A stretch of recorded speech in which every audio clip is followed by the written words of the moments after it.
Román Jaques, que es el presidente de la Junta Central Electoral. Doctor, bienvenido, buenos días.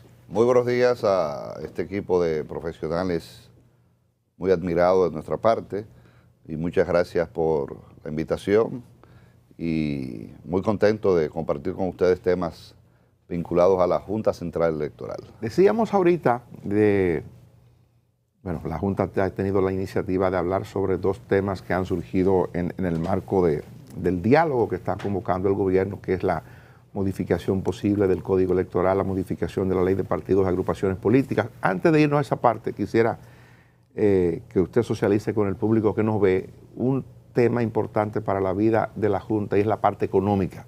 Le falta recurso a la Junta Central Electoral. ¿De dónde buscarlo? ¿Cómo gestionarlo? Sí, es importante establecer que nosotros heredamos de la pasada gestión una solicitud de presupuesto para este año de unos 7.400 millones de pesos. Entendíamos que era razonable toda vez que la ley establece 1.5 del presupuesto general del Estado que debe ser asignado a la Junta Central Electoral, que equivale a unos 15.000 millones. Sin embargo, de esos 7.400 se asignaron 3.200 millones de pesos, equivalente aproximadamente a un 44% de lo solicitado. Es decir, que la Junta ha venido trabajando con un presupuesto reducido en un 65%, lo que ha llevado a proyectar en este año 2021 hacia diciembre un déficit presupuestario, o sea, unos números en rojo de unos 720 millones de pesos. Eso es para gastos operativos, entiéndase, consumo de energía, temas de alquiler, temas de mantenimiento de las edificaciones que se tienen, temas del día a día, porque la Junta Central Electoral tiene más de 600 dependencias a nivel nacional e internacional. Recuerden que tenemos 158 juntas electorales, más las 16 OCLES a nivel internacional, 165 oficialías a nivel nacional, más las 16 OCLES a nivel internacional, las 63 delegaciones en los distintos hospitales que funcionan para evitar el subregistro, decenas y decenas de oficinas administrativas a nivel nacional. Es decir que solamente en gastos operativos nosotros solicitamos para el presupuesto complementario 720 millones de pesos. Nosotros inmediatamente llegamos, proyectamos unos 18 proyectos que van a fortalecer el proceso que vive la Junta Central Electoral en sus dos grandes competencias, que es la identidad y los procesos electorales, que abarca incluso los mecanismos de participación popular como son los referéndums. En este contexto, proyectos como el ETLA, que es la eliminación de la traba burocrática, de la legalización, la reestructuración de juntas electorales, poder lograr la certificación ISO en ciberseguridad, en seguridad de la información, en calidad, la ISO electoral, todos estos proyectos, modificación y adecuación de infraestructuras de oficialías, construcción de nuevas oficialías, que el Congreso incluso aprueba. Proyectamos para estos 18 proyectos unos 1.200 millones de pesos y solicitamos como presupuesto complementario 2.038 millones. ¿Se le aprobó? No. Lamentablemente la Junta Central Electoral no recibió estos recursos. Lo que sí se aprobó fue el presupuesto equivalente a la segunda partida del segundo semestre para los partidos políticos como contribución que hace el Estado, que son sí, para los partidos, millones. no para la Junta. Pero ese presupuesto no lo solicita la Junta, ese presupuesto lo da el Estado a través del gobierno, en este caso Hacienda y presupuesto. ¿Qué hacer entonces, presidente? Bueno, nosotros estamos priorizando proyectos, no se descarta incluso alguna línea de crédito que nos pueda hacer subsistir, porque la Junta no va a paralizar proyectos. Nosotros tenemos como política la concretización de que las elecciones, sobre todo la organización de elecciones, comenzaron. El 17 de agosto del año pasado inició el proceso electoral del 24, porque el ciclo electoral es inmediatamente. Nosotros ahora en octubre pretendemos iniciar la reestructuración de las juntas electorales. Precisamente hoy hay un pleno a las 10 de la mañana donde vamos a presentar el calendario para la reestructuración, los plazos para que los partidos políticos puedan hacer las propuestas, la sociedad civil, las academias puedan proponer y las propias personas que consideren con el perfil puedan aplicar para ser presidentes o presidentas de juntas electorales, puedan ser vocales o suplentes en las 158 juntas electorales, incluyendo las OCLES a nivel internacional. Pero hay un tema que pienso que debe ser una preocupación fundamental para usted como presidente de la Junta y para toda la Junta. Mire, el país se vio al borde de una gran desgracia hace un poco tiempo con la frustración o la suspensión de las elecciones municipales, aquel proceso manual y automatizado, mitad. Yo le pregunto, ¿cómo evitar que el país se vea en una situación parecida? ¿Qué hace la Junta desde ahora para establecer un mecanismo para que el proceso de votación que se utilice pueda ser confiable para la población? Excelente. Lo primero que hizo la Junta, por ejemplo, fue llegar a un acuerdo de cooperación interinstitucional con AIFES, que es una entidad reconocida por su legitimidad y apoyo a los procesos de integridad electoral de nuestros países. Por ejemplo, jugó un papel activo en las elecciones pasadas. Suscribimos un acuerdo con la OEA y le acabamos de decir al pueblo dominicano a través de ustedes para lograr la certificación ISO en ciberseguridad y en seguridad de la información. ¿Qué implica esto?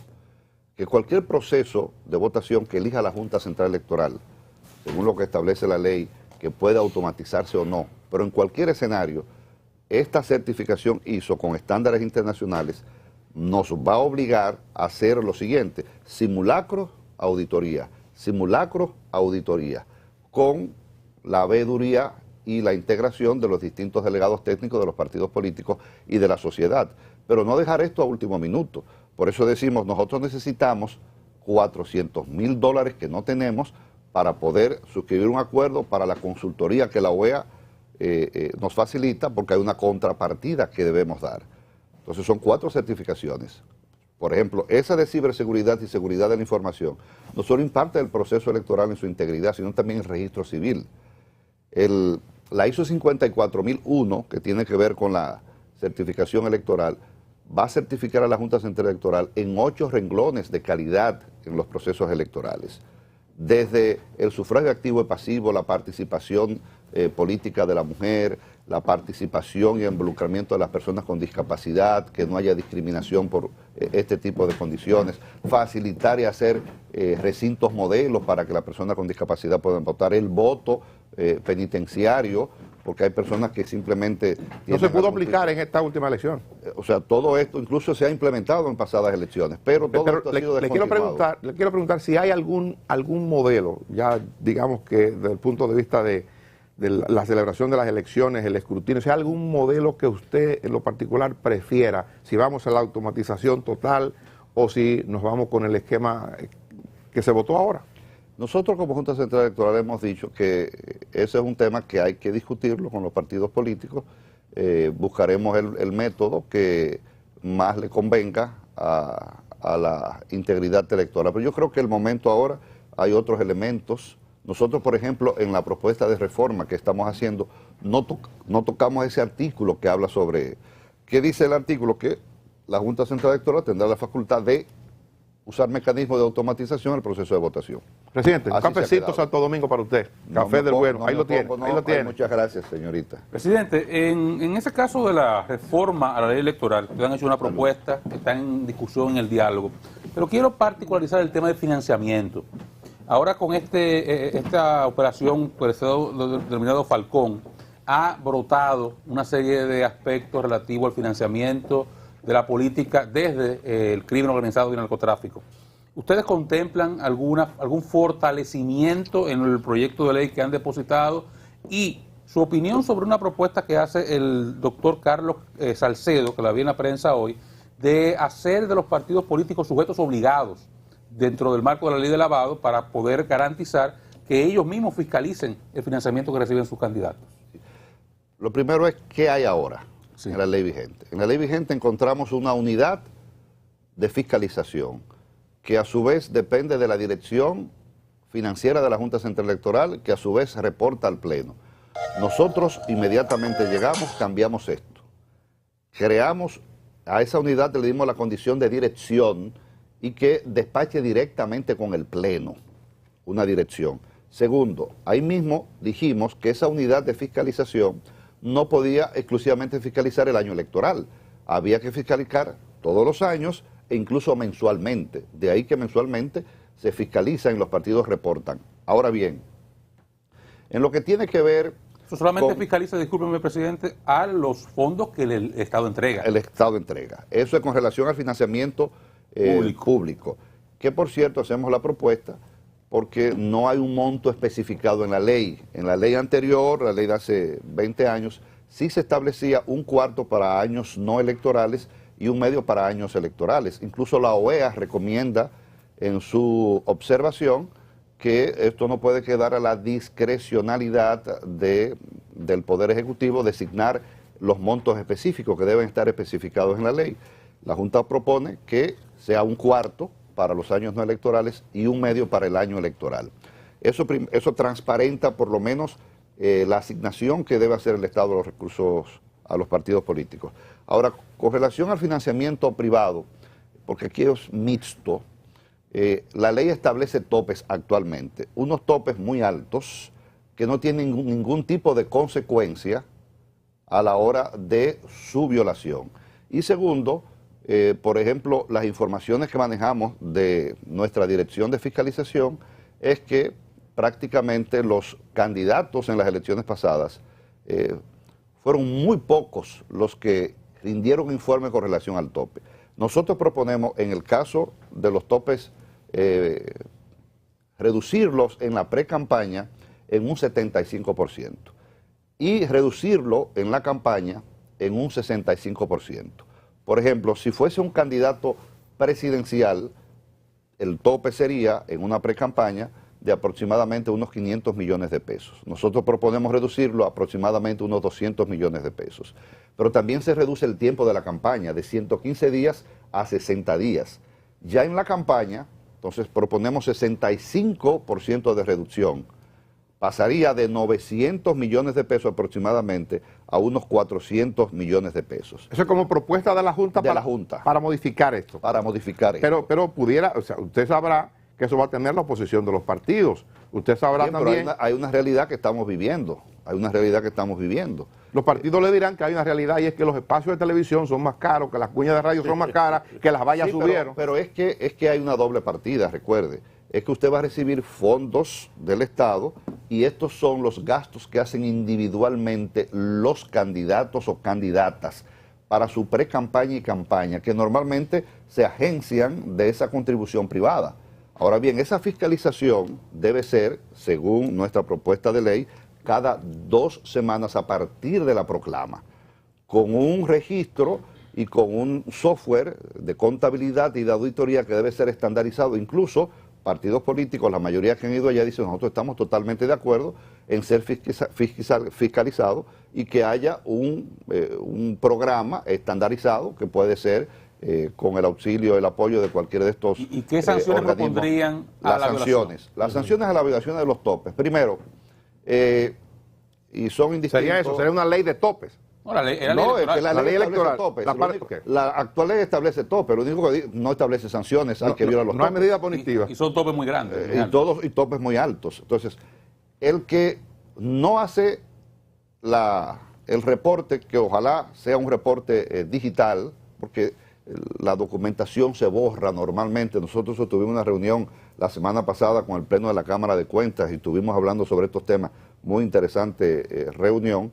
Lo ideal es que ese software y que esos informes sean digitales. Eso es lo primero. Segundo lugar, usted no cumple con esto. Bueno, pues simplemente usted podría ser inhabilitado su candidatura al cargo de elección popular que usted aspira. Si usted se pasara del tope, entonces quedaría inhabilitado con una multa de 100 a 200 salarios mínimos, no solamente inhabilitado para el periodo actual, sino para un próximo periodo. También se reduce, y ojo con esto, la contribución individual que hace cada persona en base a los topes individuales de ese candidato. Es decir, si un candidato a diputado de Santiago... ¿Cuánto yo pudiera aportarle a un candidato a diputado? Actualmente un 1% de su tope privado. nosotros estamos proponiendo que se reduzca a un 0,5%. Es decir, porque todo dependerá de la circunscripción y la cantidad de electores. Por ejemplo, en la circunscripción de Santiago, una circunscripción de Santiago, una de las medianas, para un candidato a diputado, en precampaña son 14 millones y para campaña son 25 millones actualmente. Nosotros proponemos que para precampaña eso baje a 3 millones y en la campaña eso pueda bajar a 9 millones de pesos. República Dominicana actualmente, ¿cuál es la calidad de su democracia a partir de ese tipo de controles? Y pienso en una sugerencia que ustedes han hecho o reclamo de reforma, el procurador electoral, la figura, Muy bien. esas cosas. ¿Cómo está la calidad de la democracia y ese aspecto? Sí, pero don Geomar, antes para terminar con la pregunta de don Medina, con relación a si nosotros estamos de acuerdo en una propuesta que no solamente hace el doctor Salcedo, sino que está hecho también la Fundación Juan 23, que los partidos políticos puedan ser sujetos obligados en materia de lavado de activos. Lo primero que hay que señalar es que la propia ley establece que cuando un partido político recibe fondos ilícitos, sus miembros y sus cargos directivos puedan ser sometidos en base a la ley de lavado de activos. Eso lo dice actualmente. La ley actualmente. Ahora bien, la ley de lavado de activos de manera expresa no dice que los partidos políticos son sujetos activos, pero una disposición de la propia ley de lavado de activos, el artículo 32 señala muy claro que el Comité Nacional de Lavado de Activos puede involucrar o incorporar personas físicas o jurídicas que según su accionar o la delicadeza de sus posiciones y manejo en el Estado puedan entonces ser incorporadas como sujeto activo.